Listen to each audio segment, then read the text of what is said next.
See you next week. Fun fact, right now, there are over 170,000 charities in Canada.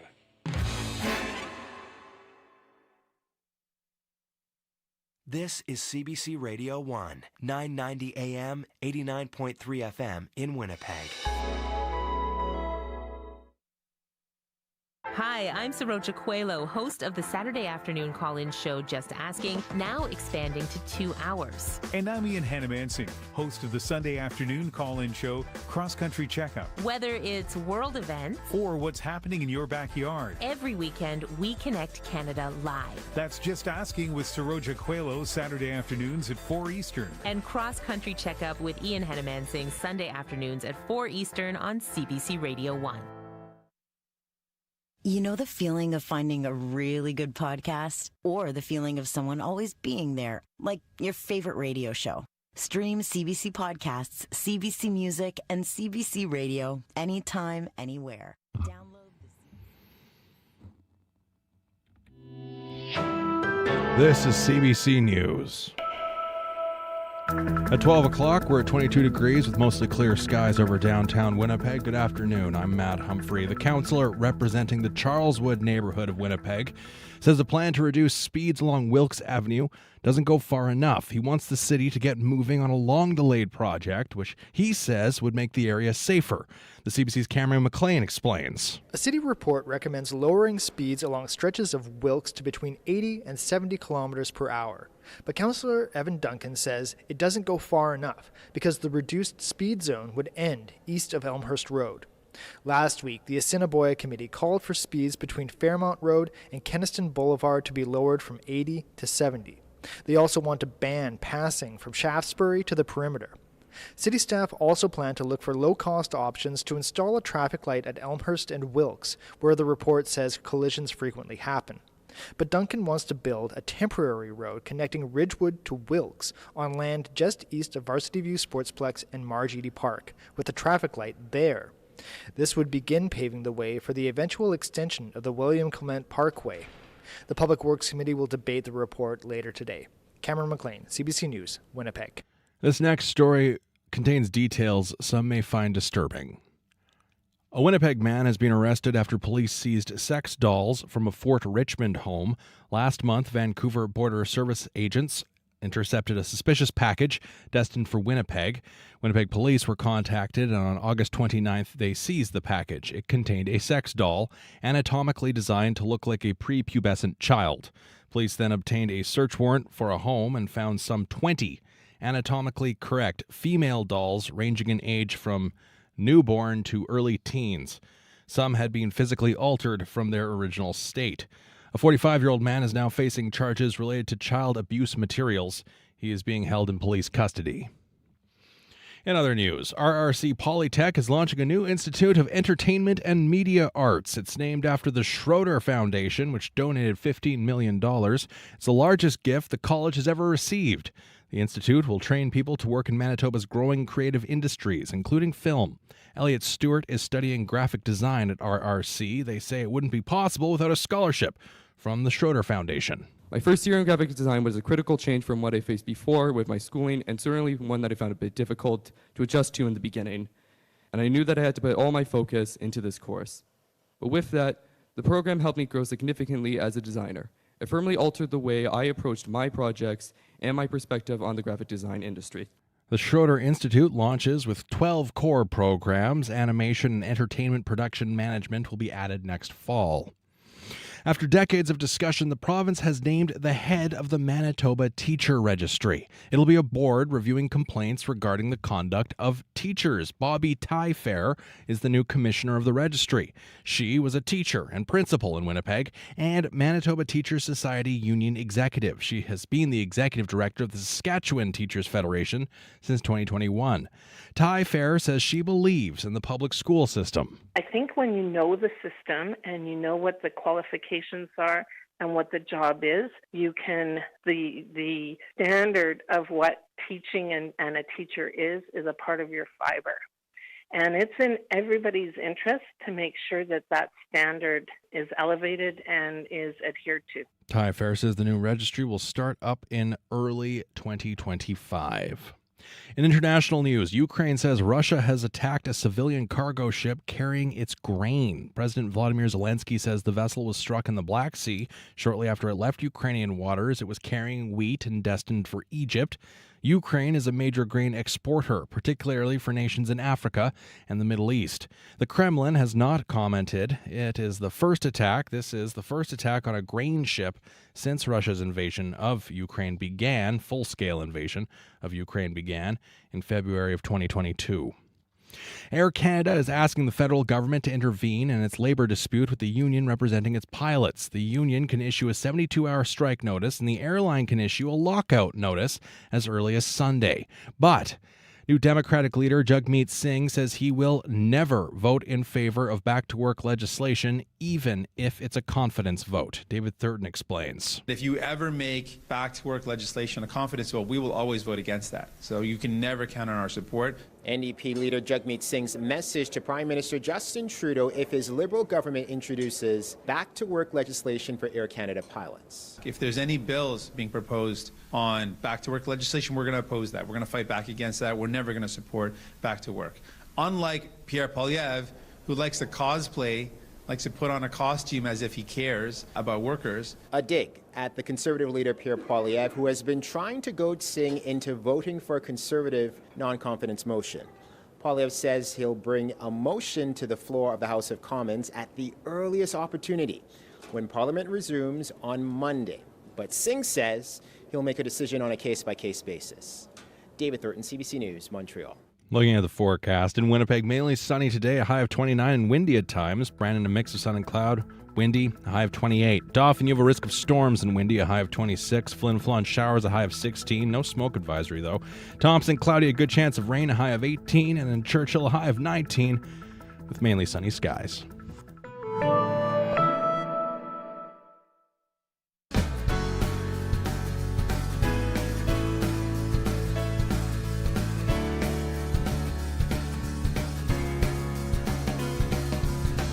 Well, good afternoon, Manitoba. I'm Marcy Marcuse, and you're listening to Radio Noon. Great to sit in with you over the lunch hour, and we have a lot to discuss today. Our call-in this afternoon has to do with how you get around. Do you have no one to carpool with at your business? Well, how about the company across the street? Today, we're going to hear about new funding to support a network that will help Manitobans go green. And then we'll have our call-in. We're asking, what do you need to have your life be more green? What kind of initiatives might your community or your neighborhood or your city adopt? What's missing? So stay tuned. We'll have that discussion with the Green Action Centre live between 12:30 and 1. But we begin with quite a story. A 10-year-old dropped off by her school bus. No one's home. The school did not relay the family's message to the child to get on a different bus. The family's upset. We'll hear how it unfolded. Just want to say a quick hello to our team here before we get into the details of that story. So as mentioned, I'm Marcy Marcuse, and for Janet Stewart. Our amazing producer is Wendy Parker, who is behind the glass this afternoon, also directing the program. Behind the technical controls this afternoon is Marshall Hodgins. Hi, Marshall. And Kevin Nipatebo is in on YouTube if you're watching the show there. Well, let's turn to this serious story, shall we? To begin Radio Noon today, a grandmother in Hollow Water First Nation says she is upset. Hollow Water First Nation is a community about 200 kilometers north of Winnipeg. That's where Kathy Bjork lives. Now, two of her grandchildren, 10-year-old Violet and 9-year-old Maximus, live with her and her partner. They both attend Winnipeg School. The kids take a school bus to and from school. But last Thursday, the bus dropped off 10-year-old Violet at the wrong house, so no one was there. Kathy Bjork and I spoke just before the show. Hi, good afternoon. So Kathy, let's start at the beginning of last Thursday. They were at school. What happened? Okay, what happened was they did go to school that day, but before they left for school, they did not know that they were to go to their parents. My husband had called the school to get them a bus slip. It's called a bus slip. And then the secretary takes the information and gives it to the teacher, and the teacher's supposed to hand it out. And my granddaughter, Violet, didn't get the note or didn't get the information, because if she would have, she's very mature for her age, she would have made sure to go to to her parents and not come home here. They take the same bus home here, but if they go to their parents, they go on a different bus. And they were supposed to take the bus to their parents. To their parents. Because you guys weren't at home, is that right? Yes. Okay. So you had informed the school in the morning while they were in class. Right after lunch. That they should both get this slip, so they got on the correct bus to go to their parents' place. Correct. I understand that Maximus did get the bus slip. Did he go to the office or did they come and find him in class? Actually, I ended up finding out he didn't get the bus slip, but his teacher did show him, I guess. But he got on the correct bus. He got on the correct bus to go to his parents. Violet, your 10-year-old granddaughter, she did not get the bus slip. Is that correct? She didn't get a bus note, and she was not told orally that she was supposed to go to her parents. So she got on the bus that took her to your place? Right. So she's 10 years old and she gets home. What happened? Well, nobody was home. And we were an hour away in town. We had to go do things there. We were an hour away. And I did hear my notifications for my security cameras, but I thought maybe it was my daughter coming home to go to her second job. And then my auntie FaceTimed me and told me what happened. And what did she say? She told me that Violet came there on the trail and that nobody was home here, and she was very upset. What do you mean by the trail? From where I live, we're all closed in by bush. Like, if you blink, you would miss our house. Sometimes people even miss the driveway. So the trail to my neighbor going out of the res, there we have a steep rock. I don't even know how steep I would say. It's like a huge rock. So she had to go up a trail that my uncle had made years ago.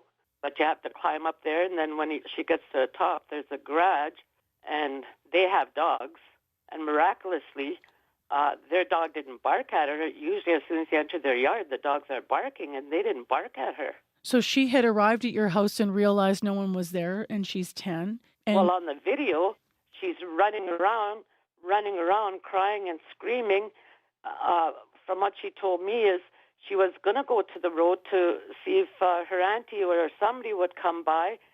And then she said she ran back, but on the video, like, she's running in circles, screaming and crying because she doesn't know what to do because she's afraid. How hard was it for you to watch that? Oh, my God, I honestly still cry. Me and my auntie were just going over it yesterday, and I still cried because it's so upsetting because I know how afraid she is. Like, even at home here, she will not go outside by herself, not even onto the front and back decks. Now, is she afraid of being alone? Was the fear because no one was there? No, she's afraid of dogs. She's deathly afraid of dogs, and everybody knows that. The school is very aware of that. You mentioned that there are some dogs on nearby properties. Too many. So are some communities in Manitoba have challenges with dogs? Is that the case in Hollow Water? Oh, totally. Even the schoolyard, like, she sticks close to supervisors at recess times because there's so many dogs around the school as well. My husband's been driving our grandkids every morning to school. So you have a 10-year-old who has got off the bus, realizes there's no one there, very upset. And then she decided she had to make this climb and walk through the bush to get to a nearby uncle's. Is that right? Right. Yeah. Good thing my aunt was home. She was just telling me yesterday. She said, and we were just getting ready to leave. And what state was she in when she arrived there? She was totally upset. Like, my auntie had to calm her down before she even called me. Like, she FaceTimed me after she calmed Violet down. How's she doing? But the other concern is, like, it's not just dogs, it's wildlife. It could be, humans. And nobody would ever know what happened to her. Like all places, drugs are a big issue as well. Anything could have happened to her. How's she doing now? She's okay, but the reassurance she has now is I told her they'll never, ever go to school if we're gone away. That's the only reason she went back to school. At the end of the video, there's a man running around here, and that's her dad. He was in the next community 7 miles away. So when the mother called him and said Violet didn't show up, he started running from there. And somebody picked him up and gave him a ride here, and then you'll see him in that video running around here. What have you heard from the school about what happened? There was conflicting messages from her teacher. I don't know if she even knew what she did or didn't do. In the message, she said, I am so sorry, I forgot to give them the bus note. Chief Superintendent Tyson McGilroy did send us an email. It says, quote, Frontier School Division has no comment currently regarding the matter. We have begun an investigation and we will address it as an internal matter. What are your thoughts on that response? I have no faith in that. They don't address issues. It seems like there's more protection of teachers than there are of students, really, basically. You haven't spoken to the school division yet. Have you reached out? I didn't call them because, like, the teacher said that she had made Sonia Bushy aware of what happened, but she hasn't called. She's the principal at our school. What change do you want to see to prevent this from happening again to any student? Well, first of all, the secretary, as far as I'm concerned, the secretary should have written 2 separate notes, one for Maximus, one for Violet. They are 2 separate students. It doesn't matter that they're siblings. It should have been 2 separate notes. Because if Violet, because she's mature beyond her years, like I said, if she would have known, she would have made sure that her brother knew and that he got on the bus. They put both names on that one bus slip. What do you hope people understand about, the seriousness of this? There was a child mauled in our community years ago by dogs, mauled to death. We've been after our chief and council for years to do something about the problematic dog population. How will you be behaving differently because of this? Well, like I said, I'll never send them to school again when I'm gone away. My trust is totally gone. I was expecting administration to call to let me know what are they going to do going forward, because this isn't just about my grandchildren. It's all the kids. This could have happened to my 5-year-old grandson. What would he have done? Like, I think for up here, there's not that many children up here where I live. Like, I don't live right in the downtown res. I live way up the river. Like, there's not too many where they could make sure the bus driver doesn't drop them off until they know they're in the door. Obviously, you're seeking some changes moving forward for, as you said, not just for your family, but for other kids as well. We appreciate you sharing this with us. Oh, for sure. Yeah, so I don't know what even if they do investigate they're probably not going to let me know anything. I don't know. I didn't get an email from Tyson to let me know that he knows what happened and that they're investigating. He hasn't emailed me. So you need the school to be more proactive in communicating with you about this as well. Well, for sure. Look at what happened in Winnipeg there with those students that were dropped off. There was a big thing issued right away. Nothing here. That's Kathy Bjork, grandmother who lives in Hollowater First Nation. Now, once again, CBC did reach out to the Frontier School Division. An email from Chief Superintendent Tyson McGilroy reads, quote, Frontier School Division has no comment currently regarding the matter. We have begun an investigation and will address it as an internal matter, end quote. And I do want to, just for clarity here, Kathy at the end talking about, look at what happened in the case in Winnipeg. She is referring to a case that happened here just weeks ago, which CBC reported on, where a Winnipeg mother here was angry. Her kids were dropped off by their school bus, 2 of them, at the wrong place after the first day of school. In that case, the Pembina Trails School Division called it a, quote, extremely serious incident and released a statement saying that the South Winnipeg School Division is deeply sorry it happened and that its processes and communication strategies are currently being reviewed. The division's working with families and daycares to, quote, mitigate the chances of it occurring in the future, end quote. And that was just part of the statement here in Winnipeg. So Kathy Bjork in Hollowater waiting for some more response to the investigation into what happened to her 10-year-old granddaughter, Violet. Poplar River First Nation, let's get to know each other a little bit better. CBC's Communities in Focus is coming to your community September 23rd to 27th. I can't wait to meet you and discover the incredible stories that make Poplar River unique. CBC's Communities in Focus, September 23rd to 27th. Visit cbc.ca/Manitoba/community for details.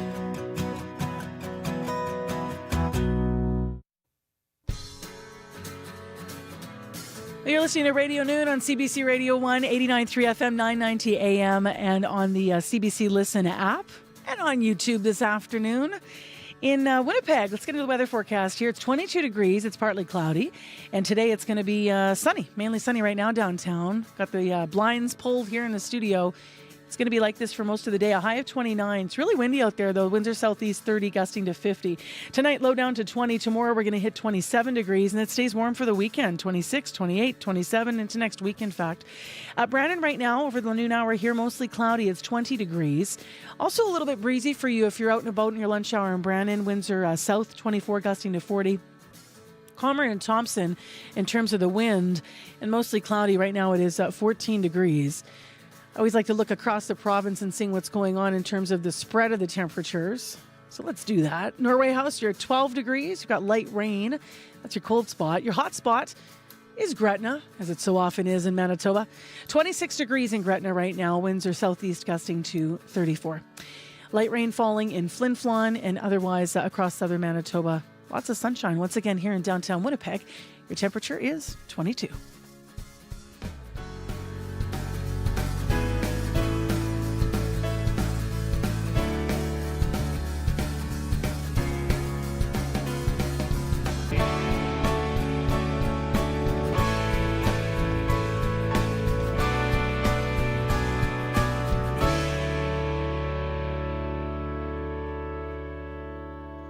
Well, up next on Radio Noon here on CBC, the Green Action Centre announced a brand new way to help you in Manitoba build a carpooling network. This is Mel Marginette with the Green Action Centre. At Green Action Centre, our vision is all Manitobans living green and living well. In Manitoba, our leading cause of GHG emissions is transportation.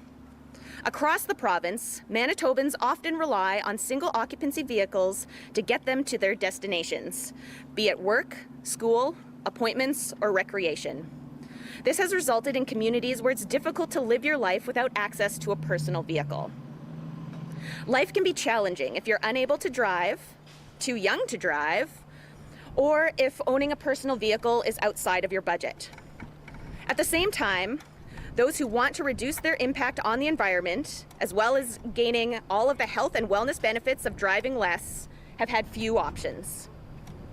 Go Manitoba answers the call. This tool connects Manitobans to not only find carpool partners, but to also find walking, biking, and transit options, and mentors to help if they're trying this way of traveling for the first time. Go Manitoba recently moved to a new platform, and all Manitobans can create a free account at gomanitoba.ca. Thanks to the support of the province of Manitoba, we're excited to offer organizations across the province the chance to create their own networks on Go Manitoba through a free 6-month trial. To speak more about the opportunity for Manitobans, I'm delighted to welcome Manitoba's Minister of Environment and Climate Change, Tracy Schmidt. Our government is committed to doing our part to fight climate change and to protect our air, land, and water for future generations. And so earlier this year, on Earth Day, in fact, we were very proud to announce that our government restored the funding to the Green Action Centre alongside with other organizations like the Manitoba Eco Network and Climate Change Connection. These organizations really do amazing, incredible, valuable work on environmental education and advocacy. And it's very exciting to see the tangible benefits to Manitobans of programs like this one, Go Manitoba, which will be another tool for Manitobans to use to find sustainable and budget-friendly ways to commute. Finding greener transportation options is critical to reduce our GHG emissions, and we believe that Go Manitoba will not only help reduce Manitoba's transportation emissions, but will also help folks have a bit more money in their pockets, which I know is a welcome endeavor for many families struggling with affordability right now. As a cyclist myself, I'm a very big supporter of active transportation, which is not only really great for your health, but also for our planet's health as well. The relaunch of Go Manitoba is a great way to help Manitobans find walking routes, bike paths, transit options like the ones we see here today at Seal Station, and also carpool opportunities, and will encourage folks who want to start using sustainable transportation to get around our community. Finally, to wrap things up, we have our fearless leader, Sept Saris-Goubert, Executive Director of Green Action Centre. Traveling is an essential part of our everyday life. We travel to go to work, school, when we buy groceries, when we visit a doctor, or to enjoy cultural events, just to mention a few situations. That's why having access to transportation is a basic need for all Manitobans. Not only that, at Green Action Centre, we believe everyone should have the opportunity to choose transportation modes that don't harm the environment, that are affordable and good for our health, and at the same time, modes that create connections and build communities. This amazing work that we are doing, again, just to help Manitobans to live green and live well. Thank you. So that was before the last voice, Mel Margineau with the Marginette with the Green Action Centre, along with the other speakers this afternoon, making an announcement about some changes that are coming to carpooling programs and connectivity on the online program platform Go Manitoba. Mel is actually going to be our guest this afternoon. So she got on her bike after the news conference. She's actually on her way to our studio right now. She is going to guide us through our call-in conversation this afternoon. We are asking, what would help you make your life more green in this province? So are you in a Winnipeg neighborhood and maybe you're thinking about the lack of composting curbside? Or are you somewhere in another city? Are you in Brandon? Are you listening from Steinbach today, up north somewhere? What do you need to make your life more green? Feel free to call in questions, also with questions also about the new carpooling program as well on the platform. So that's between 12:30 and 1, the call-in conversation. I'm going to give you the numbers now, and I'll also give you a number to leave a message if you need. The live call-in number after 12:30, 204-780-0893. 204-7800-893. The text line, 588-7355, 204 as well. And if you want to call and leave a message now while we're listening to a bit of a tune to get us to the news, 788-3797.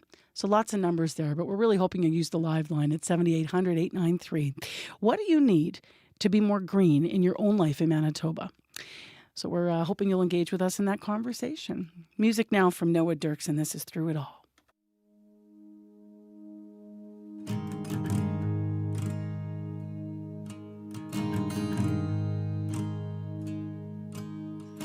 Wake up in the morning, the sun is shining bright, the birds are singing way up in the sky, coffee's on the table, there's a kindness in your eyes. I get the urge for leaving, I could not tell you why.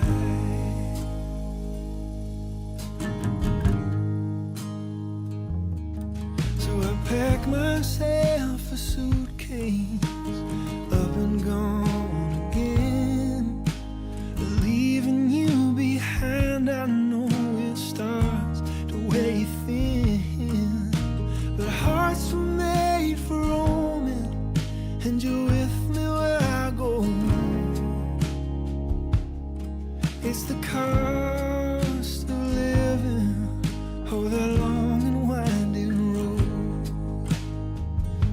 Yeah, I come home to you in the middle of the night, and you stay up so late with arms open wide. And we got faults and we got failures, we stumble and we fall. Still you're the one I love through it all.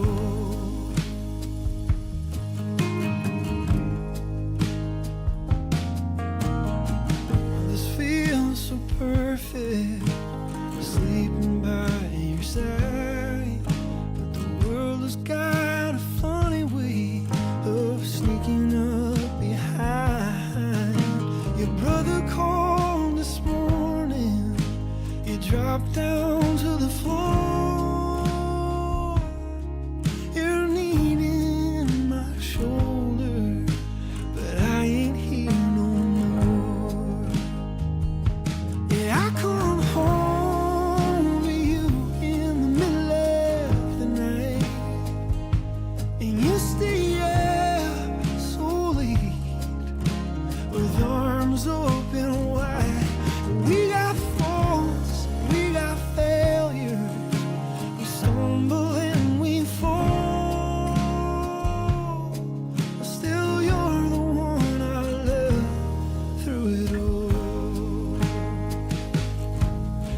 pick it up where we left off. We'll work it out and we'll be better off. 'Cause you gotta know there's nowhere else I'd rather be. And I come home to you in the middle of the night, and you stay up so late with arms open wide. And we got faults and we got failures, we stumble and we fall. Still you're the one I love through it all. Beautiful song, right, from Noah Dirksen. I was going to say a wedding song, but when you actually listen to the lyrics, that feels more like an anniversary song to me, right? I love that. I feel like calling my husband now. I'm all warm and fuzzy inside on Radio Noon. Tunes called Through It All, as mentioned, local artists there. You're listening to Radio Noon. I'm Marcy Marcusa, filling in for Janet Stewart today. You're on CBC 89.3 FM, 990 AM on the app and on YouTube. And I'm really looking forward to the call-in conversation today. We are asking, what do you need to help you be more green in your life? And we're going to hear also a little bit more about a new carpooling tool that was just announced.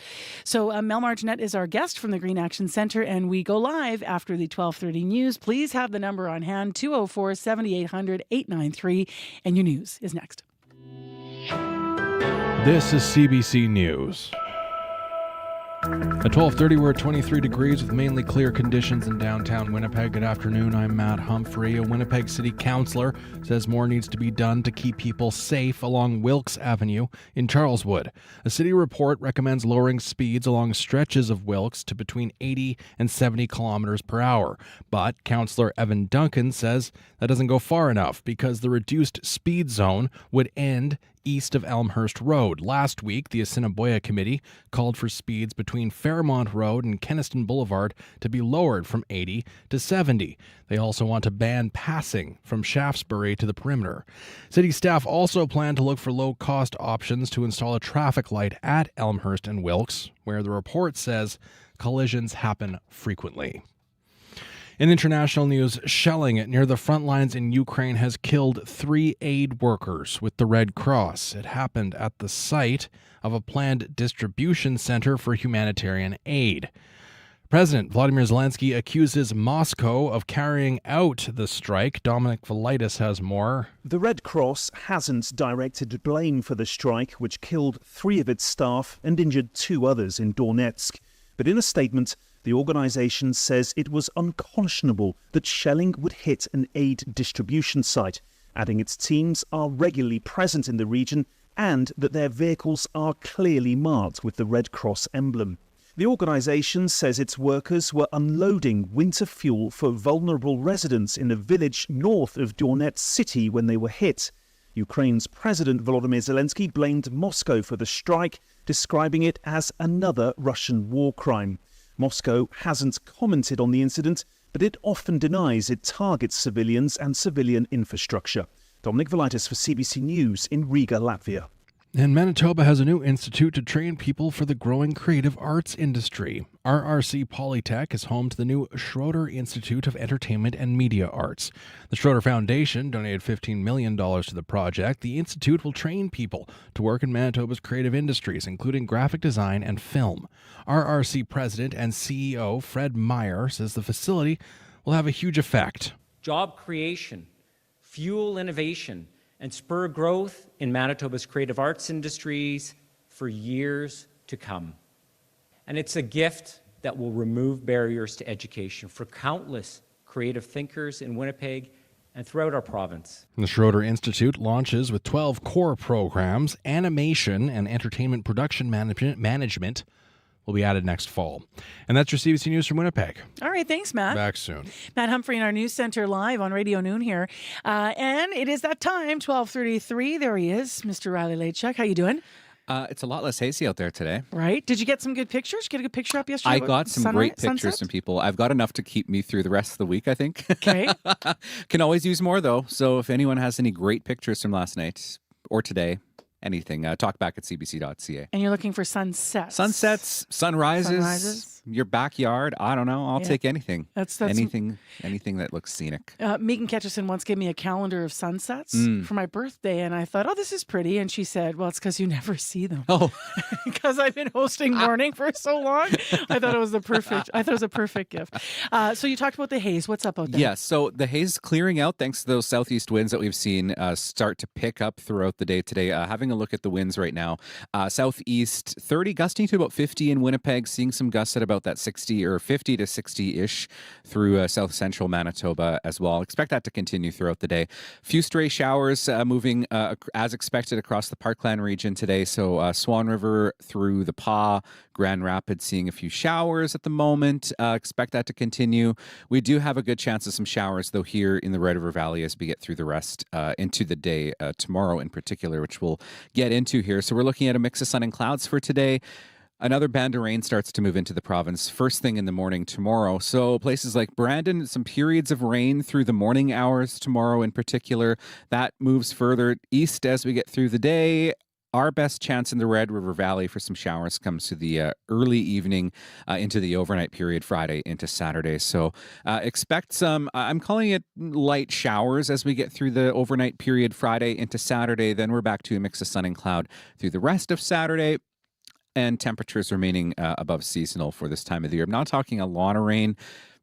I'm going to say a general 5 to 10 millimeters, more so on that 5 millimeter side here in Winnipeg and the Trans-Canada corridor. More accumulation further south you go, so places like Steinbach, maybe into that 10 to 20 range. We'll see winds continue to be strong tomorrow as well, southeast gusting up to 50 or 60 through the day. For the rest of the day today, 29 in Winnipeg, 28 in Brandon, increasing clouds still through the western part of the province with showers. The further north you go, the Pas 18 with some showers, Thompson 17 today. And temperatures, as I mentioned, remaining above seasonal into the weekend, 27 for Friday, 26 for Saturday. 28 for Sunday, and a good chance of showers once we get through to Monday again. All right. Thanks a lot, Riley. No problem. That's Riley Lachuk. Of course, you can catch him on the news tonight. And throughout the day, you can read his forecasts on our website. Well, it's time for our call-in conversation now, 12:36 on Radio Noon.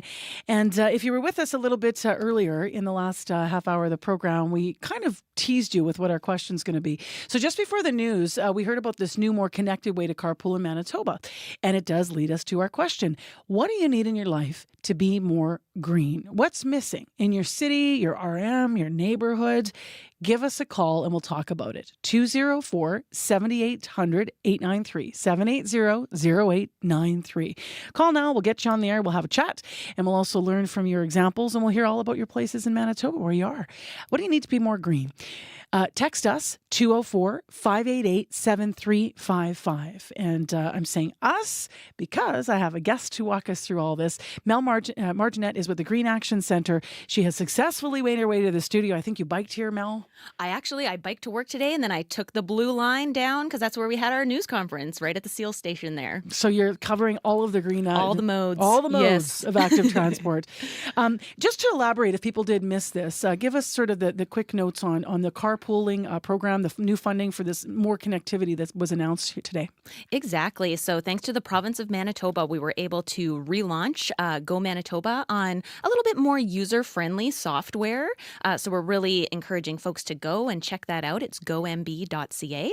So what that tool essentially does is you register, you put where you're starting from and where you're going, and the tool will show you all of your options, be they carpool partners, transit routes, walking and biking routes, and then you can create pools as well. So if you're somebody who's a little less experienced, you can kind of find a mentor to help you along the way.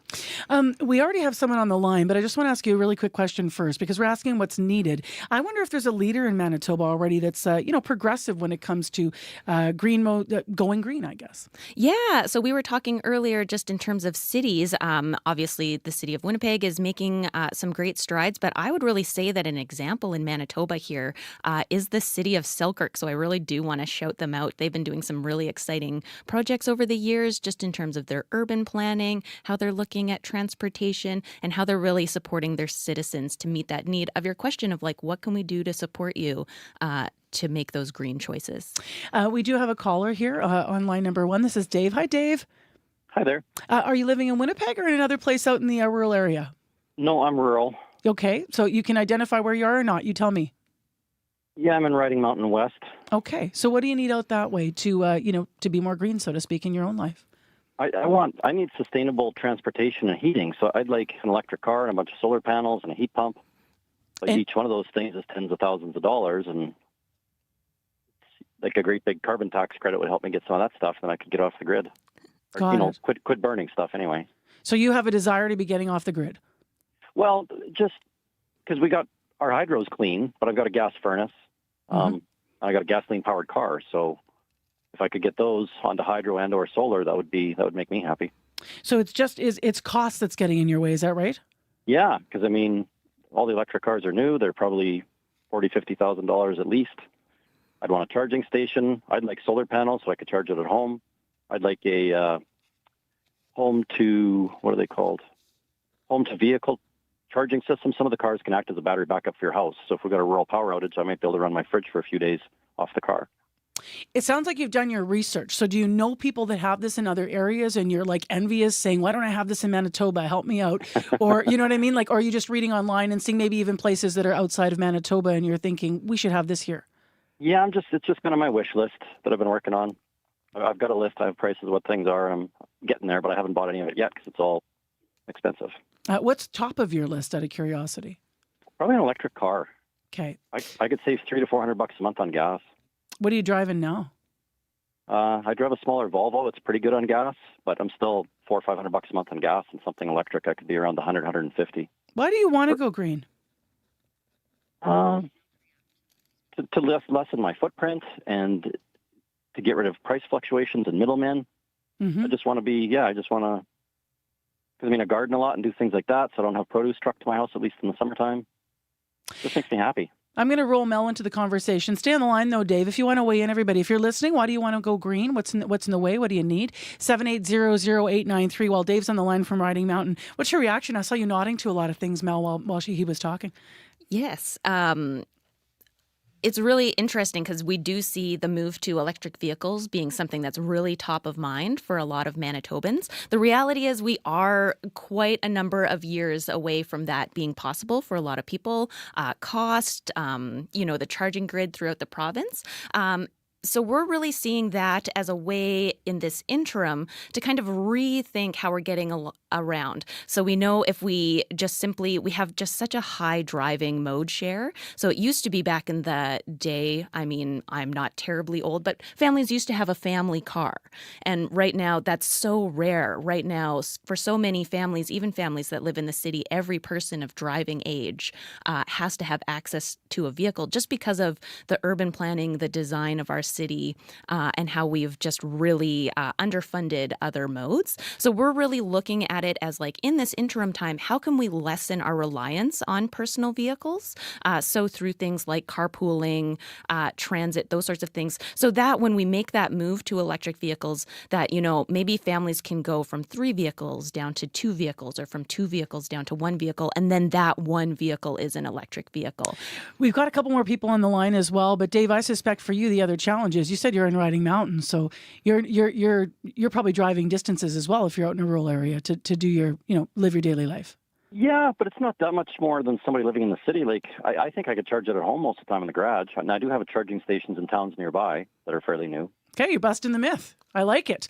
Thanks for calling Radio Noon. Thanks for the topic. Now, just before we go to line 2, are there rebates that people might not be aware about, Mel? Like if someone's even wanting to look somewhere to find out what is available to me as a Manitoban, for any of these things to be rebated, where should they look?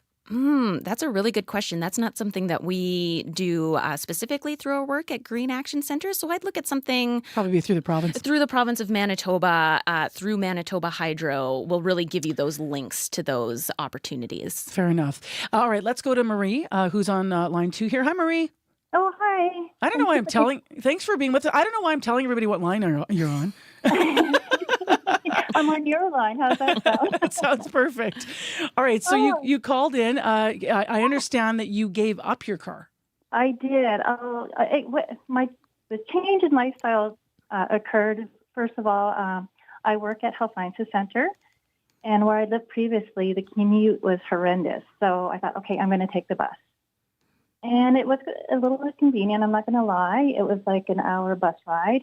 And then I started taking my car again. And then, gas, car payment, insurance, parking, it just was becoming a toll. And unfortunately, I moved more central. And then I decided, okay, I'm taking the bus again, but convenience and such, I still took my car, and I got kind of frustrated. So I gave up my car. And I love it. I take the bus every day, great transportation that I have where I live. And I also joined, more importantly, Pig City Car Co-op. And it's awesome. I tell you, it's made a world of difference. And I hope more people can take advantage of what we currently have, and even furthermore with this new initiative that's been introduced today. So what's awesome about the car co-op? Give me an example of where you went. That was great. That worked perfect for what I needed to do.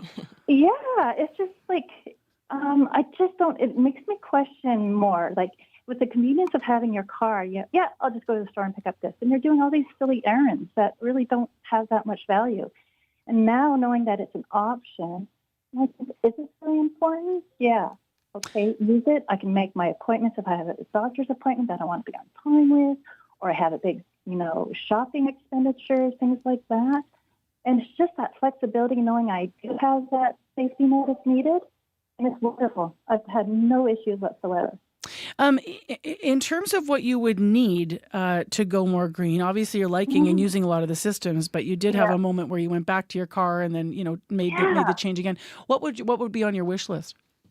You know what? If I could, it's all about affordability. I would love to have a vehicle that was fully powered by electricity. It would be nice to have that, but more for me, comfortability of the bike trail system here in Winnipeg. I did buy a bike, but I don't feel safe on the roads. I could easily bus from where I am. Even with dedicated, bike access, I still don't feel safe. You can hear Mel's nodding. You might not be able to hear that. I'm sighing, and that is because I tell you truly, I have done this story for CBC. Been here 20 years. I think I've done it 3 times about how disconnected the paths are. I got on a bike and we rode them, with Bike Winnipeg, and it's like you're going along feeling good, and then all of a sudden you're in the middle of traffic because that part hasn't been done, and then it's stressful, right? It is very stressful, and maybe one day I'll have more confidence in my bike riding skills, but at this point in time, I just don't. Thanks for calling to Radio Noon. You're welcome. Okay, thank you for taking my call. Take care now. So how do we get beyond that? And why do we continue to get stuck there? Or if you want to take it positively, what can we look forward to in your view in terms of, some improvements? I would really say that so many more city councilors as well, just as cities big and small across, not only across Manitoba, but across North America are really recognizing just how incredibly expensive, not only to users, but also cities, just having such a high driving mode share is. So there really is kind of a shift of understanding that we need to do this more. So we are seeing more and more funding going into that network. I would say that what we're really missing now is that bravery to kind of do a pop-up, to connect those missing links. So right now we see nothing at all, and then you get a dramatic change on your street with like a protected bike lane or something like that. Mm-hmm. But it's so small because it's just little piecemeal bits at a time, as opposed to like, how can we have more connected routes with just things temporarily like planters or, just defining that space and giving more and more comfort to more people. Our last caller was the ideal person that we really want to reach, to signal to them and to invite them to walk and bike more. That person who is interested but concerned. So often we've really focused on, people who are confident, young, often male, so they are willing to get out there into the traffic. But really, if we want to see a change and if we want to see a shift, we need to reach those people who are a little bit nervous and make sure that they are the first person that we're considering when we design our infrastructure. 12 minutes to 1 o'clock. Mel Marginette from Green Action Centre with us on Radio Noon for our call, and we're asking what you need to be more green in Manitoba, and some of you are calling in to tell us how you have found ways. So we got a text from Brenda. She's in Inglis, so that's where she lives. She says we need a consistent working province-wide recycling program. There are so many stories, she writes, of recyclables going into the landfill. We need more walking and cycling paths in our towns and parks. It seems there are more ATV paths where she lives than hiking paths in the park. And thank you for writing in, Brenda. I just want to read a couple more comments, Mel, before we dig into this one, because this is a biggie, folks. You ready to hear what everybody wrote on Facebook? Abe Clausen, recycling in Manitoba, way behind. People think they're recycling with blue bins. In reality, that's going to the landfill, half that anyway. Andrea Ritter, city composting. When I moved back home from Toronto, I took a long time to get used to tossing my food waste and garbage. I have a compost bin in my yard, but it's just hard to fathom. Why don't we have these bins for everyone? Darcy Rutledge, composting, bins that are picked up the same day as garbage and recycling. You get the point. I mean, it's just my Facebook page really right away. People were calling for composting. Are we going to get there, or do you feel that maybe you don't have to get political, but are our governments just lacking the will to be spending the money to finally get us ahead of this? Because you sure hear a lot of frustrated Manitobans. Exactly. So I really think too often we think that we have to convince people to want to be more green, and that is absolutely incorrect. People want to be more green. We can see, remember when the light bulbs changed and we got those, how many people bought those and completely, we will buy endless amounts of stuff to kind of make us feel like we're being a little bit more green. But in all honesty, looking at those day-to-day habits in our lives, and in Manitoba, transportation, that is our number one leading source of GHG emissions. So just focusing on that is going to make such a huge change. And recycling is really interesting. Did you know that Green Action Centre began as the Recycling Council of Manitoba? Did you? Was that your origins? Yeah. So we're an organization that's all about filling the gaps. And at that time, that's almost 40 years ago now, that was the gap, and we filled that gap, and then cities and stuff took off, and then we, our organization changed and just started to look for more and more gaps along the way. And yeah, it's really interesting, that move from the focus on recycling into composting. We really see recycling as kind of that, way that we can consume things and hope that we can recycle them. We kind of call it wishful recycling when we throw things in that blue box. And we perhaps don't really want to know the fact that most of those things will end up in the garbage, that we just have no, it's impossible to recycle a lot of the things that get thrown in. Cameron is with us now here. Hi, Cameron. Hi there. So you're talking about recycling, and I just want to focus on pop cans and water bottle recycling. I've lived in Alberta and New Brunswick, and they both have return for refunds on those items. So you pay up front when you purchase your can of Coke, and then when you return it, though, you get your 5 cents back. And I remember a politician maybe 10 years ago said, well, how are we going to pay for that? Well, you make the consumer pay for it, and then they get the refund just like they do with beer cans and beer bottles. And I was just surprised that they couldn't connect the dots on that issue. Thank you for calling in, Cameron. Appreciate it. So, Mel, where are we at with that issue? Are we still? I haven't paid attention. I should have been, but I know we used to pay more, and I believe that went into the cost of the recycling programs. But the rebate program would be there for, I believe, in Manitoba, if you had back in the day for beer cans, liquor cans. But for pop, I don't think we have ever had that here. Yeah, I'm trying to remember that as well. I vaguely remember. I remember keeping the tabs of aluminum cans, but that's something that's definitely kind of fallen by the wayside, and perhaps that's something we can look to bring back. With plastic water bottles, though, we really have to reduce our reliance on plastic. We can just see, more and more evidence of forever chemicals and how much plastic is getting into our waterways, and that it never disappears. It just, becomes smaller and smaller and smaller pieces, but that gets into our food, that gets into our health system. So we just really have to move away from that. It's interesting because there's a story in the news today about reducing speed limits. Once again, this is something that gets talked about. Ian Walker wrote in and said, in his view, our communities need a safe 30 per hour speed limit so kids can walk and ride their bikes to school. Lowering speed limits have been proven to lower greenhouse gas emissions. And and also create that environment where maybe walkers and cyclists would feel more confident. So we have some folks writing in about that as well. Gary Fraser wrote in, and this is classic, right? It's litter, for everyone to pick up 2 pieces of garbage a day. So he's just thinking about, I guess, obviously cleaning the environment here. Shannon Newhofer, though, questions this. She says, we need consensus on just how green our society wants to be. Many things people associate with higher standards of living are inherently ungreen. Wealthy countries use more energy and resources than do countries where people live in destitution. There doesn't seem to be a lot of discussion around what our overall outcomes are. So she's like begging us to look higher level at Manitoba, Canada, and look for those systems to change at the higher level, because we can, recycle our pop can, but as long as we live in a place where consumption's top of mind, we're not following the first R, the reduce. Exactly. That's not our lifestyle. Yeah, 100%. I agree with that in terms of reduction. And that really reminds me of, in terms of like air travel and how you can buy those kind of carbon offsetting credits, which I mean are great if you like have to make a trip to visit family, those sorts of things. But yes. But are they, or do they just make us feel better?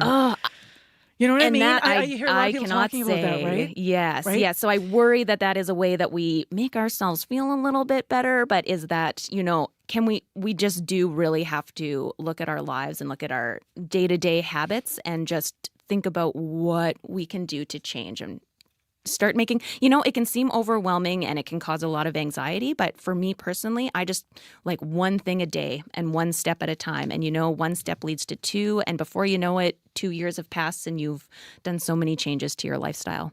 We've got someone calling in here again. Kate is calling Radio Noon. You're on the air live. Hi, Kate. Hi, how are you doing? I'm doing well. Tell me what you're calling about. It has to do with composting, right? Well, my concern about composting is that we're not getting enough support from our communities to help us do it. I lived in a rural area for quite a while. Our problem was that we had a compost bin, and the bears would constantly get into it and destroy it, and they were enough of a problem that the community did nothing about it. And we actually had to stop composting because the bears were a problem. Now I've moved to Winnipeg, and we have a compost bin out here, and we have recycling bins as well. But actually, there's a very active population of raccoons out here.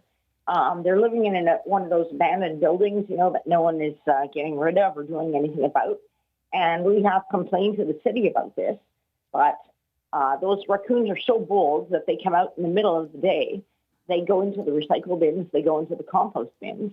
They destroy our, we have a community garden here. I had container gardens, and they destroy them all summer long. And no one's done anything about it. I've tried myself. They're actually too large to live trap. And so since the city won't do anything about it, we pretty much can't do it. We can't have a community garden. We can't have a compost bin. So how do you feel now? Because you've had to give up your green initiative. I have had to give it up for now because we can't get rid of those raccoons. Yeah. And, this is really frustrating because in the country, too, I really wanted to have a compost bin, but the bears were getting into it all the time. Okay, hold that thought. Like, is there a better way then? Is there a bin that's raccoon-proof? I'm not asking you, I'm asking Mel. Sorry, I should be clear here. I think we'll see a really big change. So for myself personally, I have my backyard compost, but I'm also a subscriber to Compost Winnipeg. Okay. So they're kind of a subscription-based way that you can get that compost picked up every week. And my compost bin for Compost Winnipeg, it has a lid. So it's like kind of the mini little version of what our garbage and recycling bins are now. So it does close it off in terms of like pests and those sorts of things. For your backyard composting bin, you can, we have a compost team here at Green Action Center, so they have lots of hints and tips to help you kind of reduce the critters. I have heard from people in rural Manitoba that, like having your compost close to your house is perhaps not a good idea, but sometimes you can find, something that's a little bit more away. I'm not an expert in that, though, so I definitely don't want to say. Good luck with the raccoons. Our time's running out here, but I'm glad you called. Thank you. I think she's gone maybe already. Mel, that flew by the half hour, and we're about to say a goodbye, but I do want to share one more comment because it's an inclusive comment. Kat Ann wrote in, better accessibility all year round for wheelchair users, especially winter clearings of sidewalks is a priority, so transit's easier to access. And improving transit with larger networks, more frequent buses, more rapid transit, more affordable passes, and also Amanda Louis-Jatel saying transit service for the actual needs of the neighborhood. A lot of people saying that even in the systems we have, they're just not matching matching their needs. Exactly. And it's really interesting to think about transit. Every transit trip begins and ends with a walk or a bike. Very few people step out their door to a transit stop. So snow clearing is so important. I will say the city of Winnipeg just invested a bunch of funds. So this winter, we're really looking forward to seeing they have more equipment on the road. And Let's hear that theme, Marshall. I'm waiting to hear the theme. You got to play us off so we know. Sorry, Mel. Oh, no problem. That is our cue to stop talking. But I'm so grateful you were here today. Can people email the Green Action Center? Absolutely, you can. And what's the email? You can reach me at mel@greenactioncenter.ca. Okay, do that with your remaining questions. Thank you for listening to Radio Noon. Mel Marginette, and I'm in for Janet Stewart. My name is Marcy Marcusa. On behalf of our whole team here at CBC, take care, be well. Thanks for calling the show, and listen again to CBC on 89.3.